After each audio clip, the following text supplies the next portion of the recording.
बिस्मिल्लाहिर्रहमानिर्रहीम अस्सलाम वालेकुम। मैं अपने मोअज़्ज़ज़ नाज़रीन और प्यारे दोस्तों को मैसर सीक्रेट शेफ़ के किचन में खुश आमदीद कहता हूँ। आज मैं आपके साथ यूनिक स्टाइल में बने हुए मसूर के दाल के पकौड़ों की रेसिपी को शेयर करूँगा और इनको क्रिस्पी और खस्ता कैसे बनाया जाता है, ये तमाम बातें मैं आपके साथ इस वीडियो में शेयर करूँगा। तो अगर आप मेरे चैनल पर नए हैं तो प्लीज़ मेरे चैनल को सब्सक्राइब, वीडियो को लाइक और शेयर ज़रूर कीजिएगा। तो चले आए स्टार्ट करते हैं इस रेसिपी को। बिस्मिल्लाहिर्रहमानिर्रहीम। ये मेरे पास मसूर की दाल है जिसको तकरीबन आधा घंटा मैंने पानी में भिगो कर रख लिया था। आप चाहें तो इसको ज़्यादा टाइम भी दे सकते हैं। इसके बाद आपने चॉपर मशीन लेनी है, ग्राइंडर मशीन लेकर आपने दाल को अच्छे तरीके से ग्राइंड कर लेना ताकि ये बिल्कुल स्मूथ पेस्ट की तरह बन जाए। तो इसके बाद आपने इसको एक बाउल में निकाल लेना है। ये देखें माशाल्लाह पानी के साथ ही मैंने इसको ग्राइंड किया है, तो ये थोड़ी सी थिन है। तो इसको थिक करने के लिए मैं मज़ीद चीज़ें इसमें डालूँगा। तो सबसे पहले आपने इसमें नमक डालना है आधा खाने के चम्मच के बराबर। इसके बाद आपने हल्दी पाउडर 1 चाय के चम्मच के बराबर डालकर आधा खाने के चम्मच के बराबर आपने इसमें लाल मिर्चों का पाउडर डालना है। इसके बाद आपने ये ज़ीरा है, ये 1 चाय की चम्मच के बराबर डालकर आपने गरम मसाला भी 1 चाय की चम्मच के बराबर इसके अंदर डालना है। और इसके बाद मेरे पास कसूरी मेथी है, ये भी आपने 1 खाने के चम्मच के बराबर इसके अंदर डाल देनी है।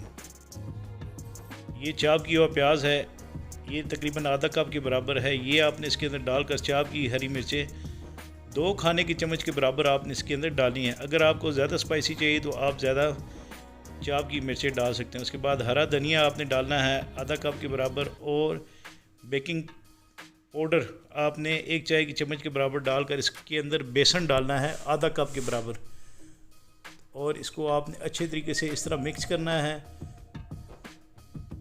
अगर ये सही तरीके से थिक ना हो तो आपने इसमें बाद में मज़ीद जो है बेसन इसके अंदर डाल सकते हैं।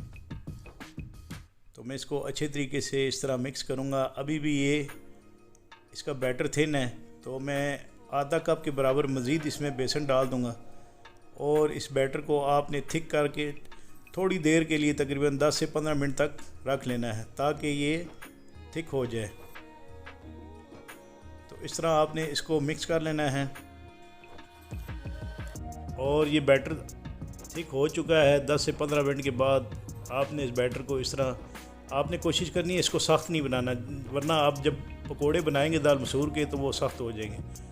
इसके बाद आपने एक नॉन स्टिक पैन लेकर इसमें आपने ऑयल डालना है 1 लीटर के बराबर और चेक कर लेना है आया कि ऑयल गर्म हुआ कि नहीं। जब ऑयल गर्म हो जाए तो आपने स्पून के ज़रिए एक एक करके ये मसूर की दाल के छोटे से बॉल बनाकर आपने इसके अंदर डाल देने हैं और आपने मीडियम हाई हीट पर इन तमाम मसूर की दाल के पकौड़ों को फ्राई करना है। आपने ऑयल की जो हीट है वो ज़्यादा नहीं रखनी, वरना ऊपर से ये मसूर की दाल के पकोड़े जो है ब्राउन हो जाएंगे और अंदर से कच्चे रह जाएंगे। इस तरह आपने इनको फ्राई कर लेना है। जब आप इन मसूर के दाल के पकोड़ों को निकालेंगे तो आपने आग की फ्लेम को तेज़ कर लेना है ताकि ऑयल इसके अंदर जज़ब ना हो सके। तो ये हमारी मसूर की दाल के पकोड़े बन चुके हैं। अब मैं इनको 1 बाय 1 करके निकाल लूँगा और आपने इसका ऑयल जो है अच्छे तरीके से स्टैंड कर लेना है। तो इंशाल्लाह मुझे उम्मीद है कि आपको मेरी ये बनाई रेसिपी ज़रूर पसंद आएगी। इसके बारे में मुझे कमेंट्स बॉक्स पर कमेंट्स ज़रूर दीजिएगा और हमारी हौसला अफजाई भी कीजिएगा ताकि हम आपके लिए अच्छी से अच्छी रेसिपी बना सकें। कमेंट्स बॉक्स पर आपने लिखना है। तो ये दोबारा आपने दूसरे स्टेप पर भी इसी तरह ये मसूर की दाल के पकोड़े फ्राई कर लेंगे। इसके बाद मैं इसकी डेकोरेशन कर लूँगा। आप इन पकोड़ों को टमाटो केचप के साथ भी सर्व कर सकते हैं, ग्रीन चटनी के साथ भी सर्व कर सकते हैं।